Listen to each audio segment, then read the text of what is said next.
Welcome everyone to Manufacturing Talk Radio. My name is Tim Grady. I'm here with my co-host, Lou Wise. Lou, how are you? I'm doing great.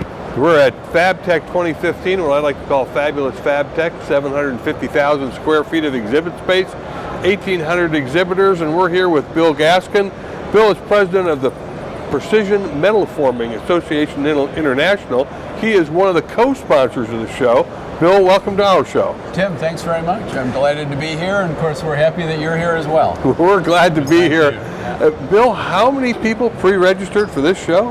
We had 49,000 people pre-registered for this show. That's a record, certainly by a considerable margin, and so we're looking for great attendance by the end of the day tomorrow. That's a city. That's a city.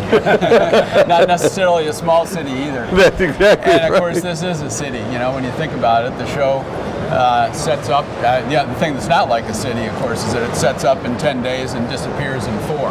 But it's like a city in that it takes every utility, it takes every kind of carpenter and tradesman that you have in a city to set this thing up and make it work, and it takes a whole lot of people then to come and buy food in the restaurants and buy machines off the floor and do all that. Yeah. I have only one complaint. What's that? The cab stand. Well, there are lines for taxis. I stood in the line for the bus Monday night for about an hour. Yeah? Oh, wow. So it was pretty crowded, but I was late getting there. I mean, I was there kind of at the peak time, so such is life. Well, we outsmarted the system last night. We walked 4 blocks away and grabbed a cab out in front of some hotel. Sounds like a good plan. I may try to remember that for tonight. So, Bill, what's going on with PMA? Lots of exciting things, including the show, but what's the latest and greatest? Yeah, you know, the show is certainly the current exciting thing, and of course, for everybody who may not know us, we're the trade association of metal forming companies, those that give utility to sheet metal by forming it and tooling using, and machines using tooling. So we're the metal stampers and the precision sheet metal fabricators, press brake, as is FMA, of course, they represent that market as well. But we have metal spinners and of course some tool and die makers, slide forming companies. So it's all those manufacturing industries that are our primary members. And you know, we do everything they need except for supply customers. Although we do that through the show. Right, you're right. But we offer a really strong advocacy program because certainly the government is out there and not necessarily their friend at times, and we want to make sure that the government understands our industry and its needs so they can be proactive. We do a lot of training and education. Workforce development is a big issue for this industry as it is for any manufacturer right now, so we're deeply involved in workforce development issues. We do a whole range of business services for our members to make sure that they have the benchmarking data and the other facts that they need to know whether they're running their business according to industry standard or just where they sit, you know, along with their competitors. And we also help them meet new customers. We run some events each year like Sourcing Solutions where we invite buyers of metal parts and assemblies to come and sit at a table and kind of speed date so our members can have the opportunity to make business proposals to them and find new suppliers. So lots of things. We run a trade show in Mexico along with the show partners as well, so we serve all of North America. And we currently have a little bit under 900 member companies, primarily in the U.S., a few in Canada, a few in Mexico, and then a few internationally. Oh, okay. Now, do you also have education and certification programs? We don't certify anything. Okay. You know, our training and education, and we'll give certificates for completion. Okay. But we don't have an industry standard like the Welding Association would for quality and safety issues in welding in metal forming. So we don't issue a credential quite the same way as a professional society might, or certainly AWS. They're the king of certifications for God's sakes. It's a huge part of what they do. No doubt about it. Bill, PMA got started when? Originally we were founded in 1913, along with the Forging Industry Association and the Fasteners Institute and several others. That early 1900s was a great period, of course, of manufacturing growth and technology growth in the U.S. So these associations, which is nothing more than a voluntary coming together of companies in the same industry to bring the best available brains to bear on common problems, all sort of started then. We disappeared during the Depression. So we had a period where PMA didn't exist. And then in 1942, we were reestablished in the Cleveland area and have been in Cleveland ever since. Oh, I was there. Yeah. I didn't realize that. Yeah, and so, our roots go back to the 1913, and it was the War Board really in 1942 that brought us together because we had a war going on, and we needed to pull industry together, and so all these manufacturing industries, forging and fasteners and screw machine products and and such were critical, and making sure we galvanized the country and the technology to win the war. Right. Well, it's interesting that you harken back to that period. We always hear about the skills gap, and Lou uncovered an interesting fact about the skills gap. Back at the Second World War time, the Secretary of Labor, I guess it was at that time, Stenson, who said that we're in a war, the men have gone off to war, and we need more manufacturing help, and 50% of it has to be women. And that's when the woman in manufacturing movement really got started. And 50% of the, I think they enlisted 10,000 altogether new employees in manufacturing, of which 5,000 were women. So that's where Rosie the Riveter came from. Right. Interesting. Well, we certainly need women in the market today. Women are essential for manufacturing going forward as well. I recently went to a conference, Women in Manufacturing, up in Minneapolis, and they were some of the most dynamic people I've ever run across. Terrific. I'm glad you were there. This is the first year I've not made it to their summit. Yeah, it was great. And of course, Women in Manufacturing now is an independent 501c6 entity beginning in April of this year, Right. but Women in Manufacturing came from PMA. Oh, is that right? Absolutely, yeah. It was our Women in Metalforming group that started to form in the early to mid 2000s. Our first woman chair of PMA was Gretchen Zurich in 2010, and so in the years leading up to that, we started to have women and bring the women in our industry together to start networking and building relationships. They started to have annual and semi-annual events at our trade show. Of course, our show at the time was called Metalform, which combined with FABTECH in 2008. So we had a Women in Metalforming group. It met several times a year, and when we decided to see if we could bring it forward more and bring more visibility to women, the first summit for women in metalforming was held. We called it Women in Manufacturing. That's when it got labeled Women in Manufacturing in 2011 in Cleveland. So I think Allison Grelis. Allison Grelis is our VP of Membership Services and Association Services, and of course she's the first president now of WIM, and it's a piece of what she does. PMA is fortunate to still have a relationship with WIM, and we expect we will for a long time. We provide management services, and they rent space from us, and Allison is an employee of PMA, and we lease a portion of her time to run WIM, along with the other services that they need. They're a small group, they're a startup as an association, and so we're helping to launch them in a strong way. They were a dynamic group. I'm sorry I missed the summit this year, but I know it was very successful. And since then, they've formed a foundation. They're in the process of forming a foundation, and they've had a couple of large companies that have been very supportive about helping them do that. So we're grateful that WIM gained enough momentum over a 4-year period to deserve being on their own. Yeah, and a couple chapters now, don't they? Yeah, they do. They're forming chapters. They've got active ones in Cleveland and Milwaukee and a number of other places. I haven't been able to keep up with it. I'll leave that to Allison and her team, but we're delighted that we could be part of launching that and watching it flourish. One of the things that Tim and I are doing the Manufacturing Talk Radio over the last 2 years, we hear a lot of the stories about the problems that exist in manufacturing, and I've been in manufacturing for over 50 years, and I've heard a lot, we've done a lot, and some of the problems that we're hearing daily are just incredible. skill gap issues, not enough employees for manufacturing. What are you hearing? I would presume you're hearing some of that, but are there any of the other issues that are brought to the table? There are lots of issues facing manufacturing in America today. Some are new and some aren't so new. They really are fairly consistent. Workforce development is certainly a crisis. It was a crisis in the late 90s as well.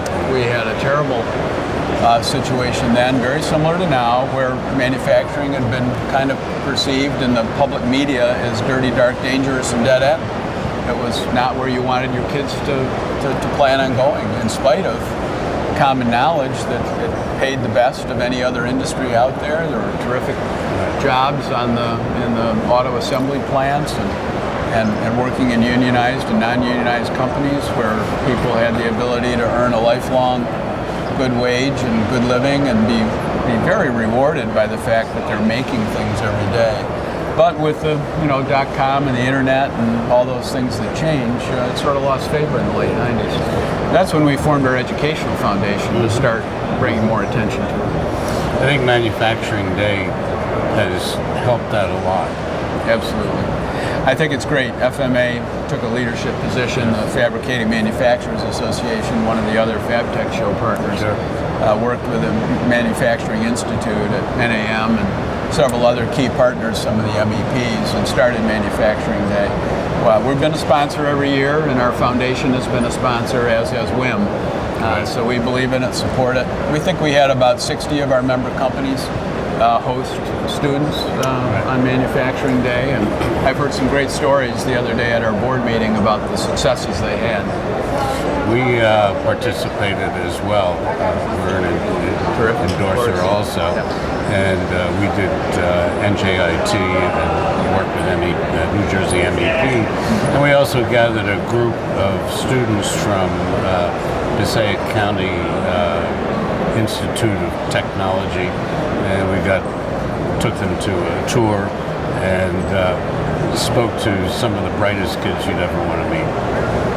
Well, that's good. We need bright kids and people interested in manufacturing going forward. That's for sure.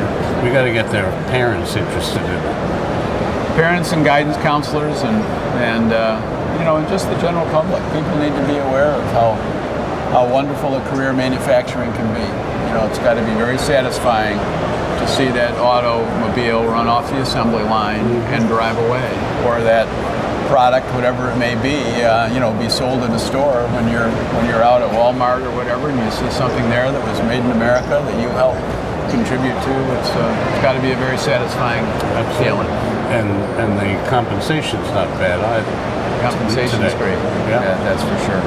So I think the biggest challenge, short term probably for manufacturing, workforce development is among them, and unfortunately it's not a short-term solution. It takes years. Right. But there's a lot of good things starting to happen in communities all over the country, and a greater awareness that through using organizations like NIMS and the National Institute for Metalworking Skills Credentials, Right. To develop quicker ways of training people and assuring their competency through certifications and competency tests developed by the industry.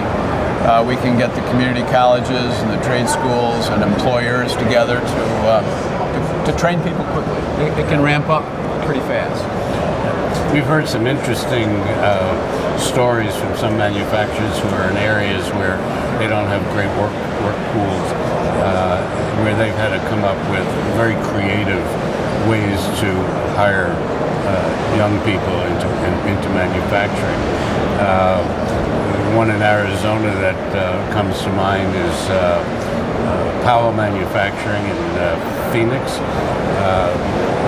He went to a motorcycle shop where kids go in and fix their bikes, and they let them tinker with their motorcycles. And they went in there and said, "How would you like a job in training and manufacturing and metalworking and so on?" And it's been very successful for them.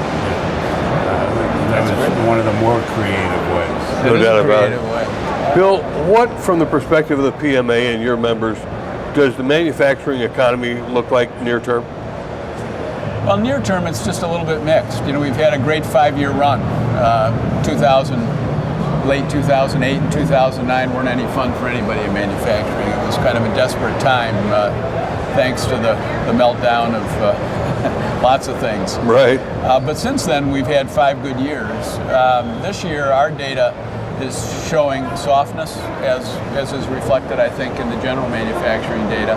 The one segment that remains very strong is automotive.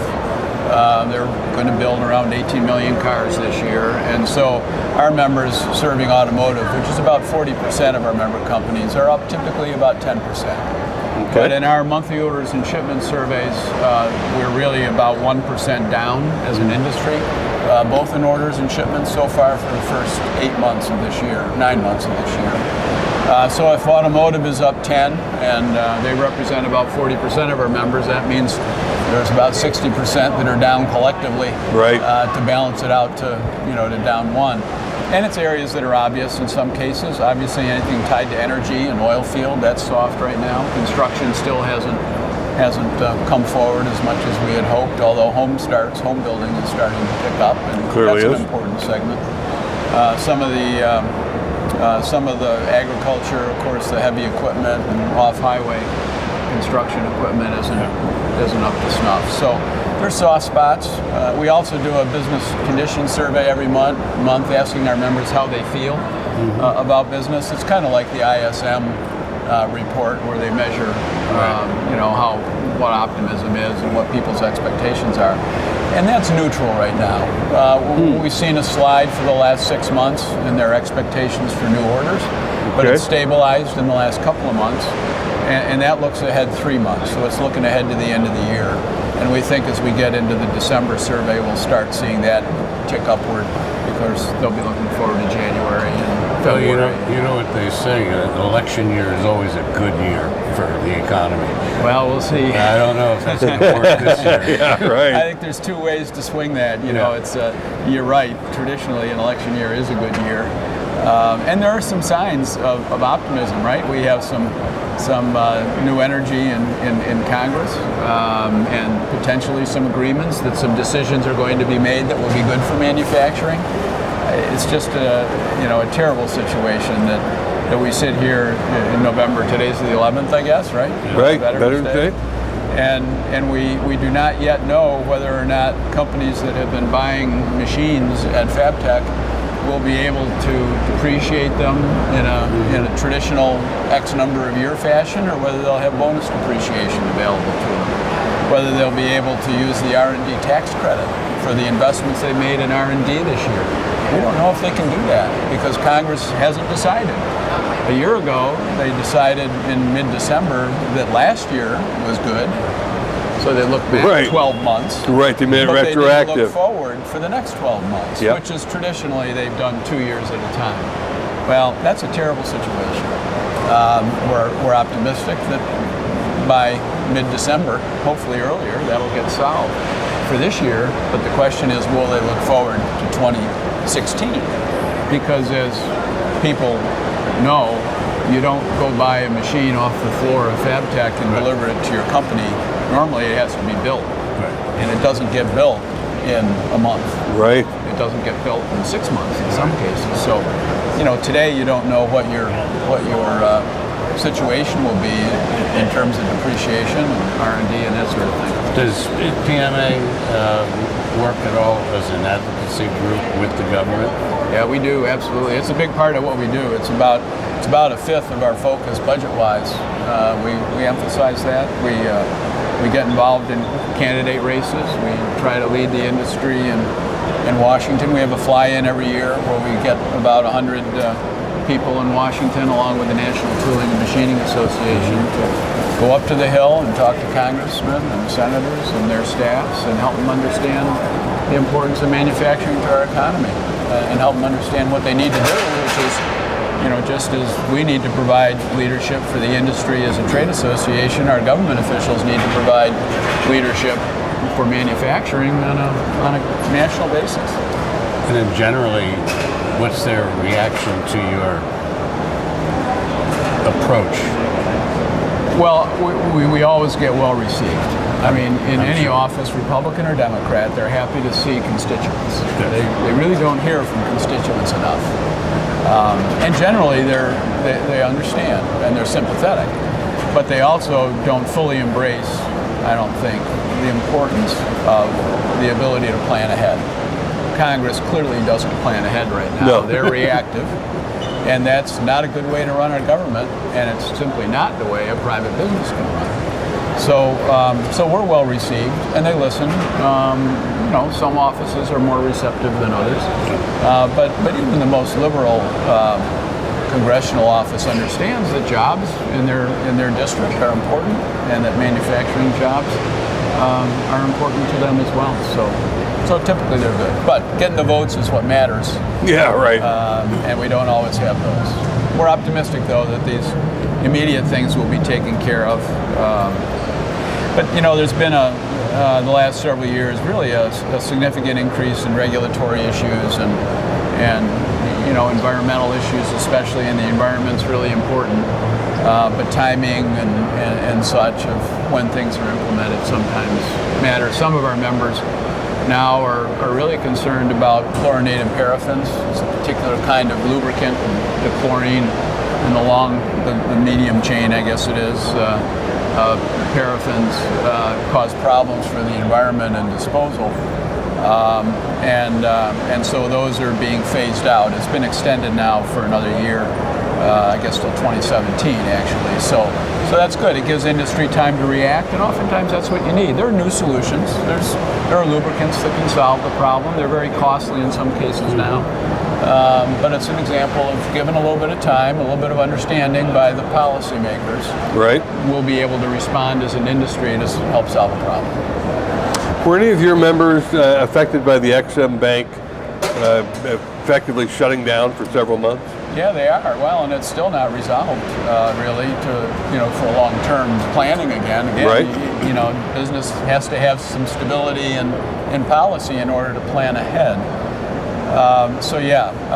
Our companies typically do not get XM Bank loans directly because they're, small middle market companies. But their customers, the GEs and the other larger companies, definitely take advantage of XM. And it's an important source of funding for the products that we supply parts to. Actually, we spoke recently with XM, and 60% of their base is small to medium-sized companies. Makes sense. And they're getting hammered, unfortunately. Yeah.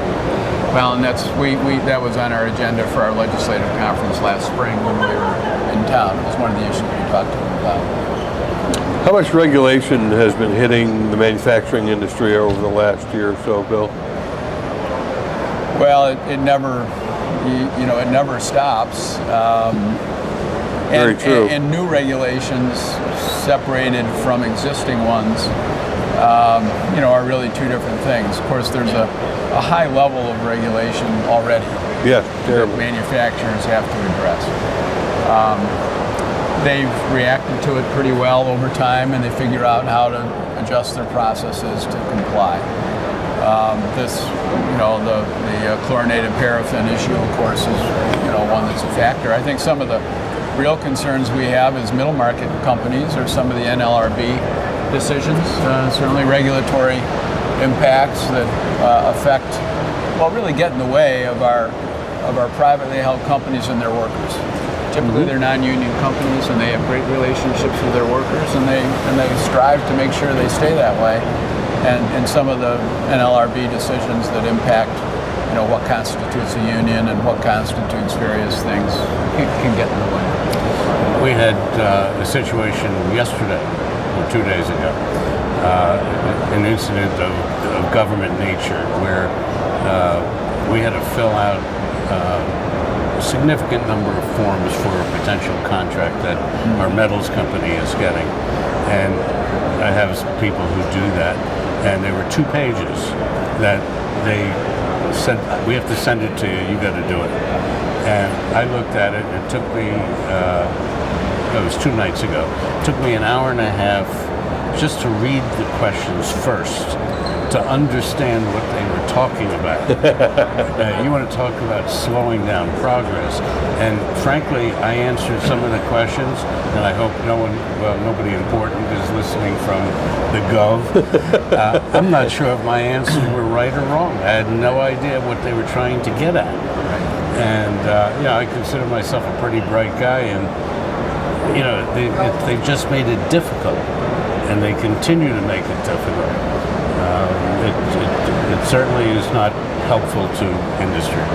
Well, there's certainly a huge opportunity for more collaboration and education, really. I mean, so often a regulation is passed or a variation occurs in the regulation because of an amendment or a deadline, approaches that's really been kind of in the distance, and suddenly manufacturers have to comply. We've had a lot of regulations like REACH, some of the environmental things, come from Europe, and Europe operates a little differently than we do, a little bit less efficiently in some cases. So it's a challenge. And for a small company, if you've got 50 or 100 or even a couple hundred employees, you don't have a bank of lawyers, you don't have a bunch of chemists on your staff, and so you don't really have, as you just described, the opportunity to really understand it, number one, and two, necessarily be able to, as a small company, be able to trace back the origin, for example, of where a metal came from, or all the components of the metal came from. You have to rely on the larger supplier that they're taking care of the business the right way. We, as I said to you earlier, I've been in the manufacturing industry a long time, and when I first got into it, when we would receive an order from a manufacturer, there was the order and the pricing and what it was they wanted, and a couple lines about their terms and conditions. And within the last 3 to 5 years, that whole thing has gotten so totally out of control. The record that we hold, that a customer, only within the last 3-4 months, sent a 48-page terms and condition, written by some legal firm, law firm, and we could not comply with many of them. And we now send out a form that paragraph 2, 5, 7, 32, 55 does not apply to this order. You have 24 hours to either accept our terms or the order will be canceled. And we've had a bunch of those go out. And everyone the next day sends it in signed, and most of the buyers complain that we understand the problem, but management has their law firm, and that's the end of that story. Well, it's a challenge. No one says business is easy. It's gotten harder. And it has gotten harder. Well, that's a common thing. Terms and conditions, of course, favor the large companies that have the attorneys to develop it. We have to come to a common ground where if we want to have things made, they need to be made safely. They need to comply with the basic requirements to have safe products. That's really important. We don't want people hurt by anything that we're making. On the other hand, there's a lot of pretty silly or tough to justify aspects. If the T&Cs were as simple as that would be great. But they go into topics that don't apply to us, don't apply to most people. They want full access to your operation at any time that they wish. I mean, there are a lot of things that are really absurd. Keeping customers happy is the challenge of any manufacturer. Oh, that's true. Right. And good parts and components are a critical part of that. That's the starting point. Right. But solving the other parts are a challenge too. It is a challenge. Right. Well, Bill, consistent with the other conversations we've had with the other associations and some manufacturers here, what are the big challenges you're hearing from your members? Well, as I've said before, I think earlier in our conversation, workforce development's the biggie. Right. And I think the second really is the importance of seeing more cooperation and collaboration with regulatory agencies and the government generally. I was just in Europe meeting with our counterpart associations in Metalforming from Europe and Japan and China. And they have lots of regulations in Europe. But it seems like there's a better dialogue and more open exchange of information with companies there. They aren't quite at the same loggerheads that we are. Okay. Sure, they have issues, but it seems to be a better situation. Right. And they certainly have more stability in knowing what's coming next year and the year after and the year after. There's more long-term thinking. Yeah, stability. 5-year plans. 5-year plans would be nice. Stability is a big issue. And they also recognize that in order to be competitive globally, they need their companies to have the opportunity to depreciate their equipment in a rapid fashion, to invest in their employees and be able to take advantage of some of the benefits of that. And, that's stability. And we just don't have it. So we need to see. We hope the new Congress and the new president, a couple years from now, or a year from now, I guess, we'll see a new day come for manufacturing in the U.S., where we have affirmative policies and longer-term planning and decision-making, so we can make decisions. We'll have to keep all our fingers crossed for that one. Probably our toes too, I think. Probably. That would be a good thing. Well, I'm terrified what would happen if the Congress actually put out a 2 or 3 or 5-year plan. They wouldn't have much to do, and then they can get themselves in all kinds of trouble. Well, who knows? Maybe they'd become part-time congressmen again, as of course the original intent was. Where That's correct. Where That's congressional correct. service is not a career; it's an avocation to give back to the society and the country. That's very true. They need to go back and read some of the basics, I think. Right. You got to read the notes from before the Constitution was written. I do think that in spite of all the hassles and the issues we have, that manufacturing in America right now is in a position to really flourish. We've lived through some really difficult times in the last 10 years. We saw lots of metal parts go global Right. and be offshored.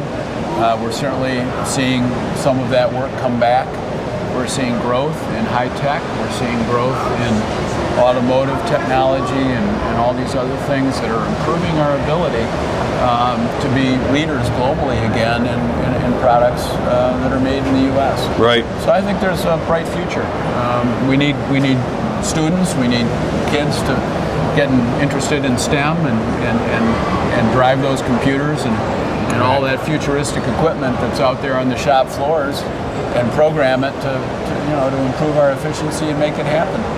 So I think there's a lot of optimism, and I think that our message eventually does resonate in Washington. They understand we need jobs. They understand that we need to compete.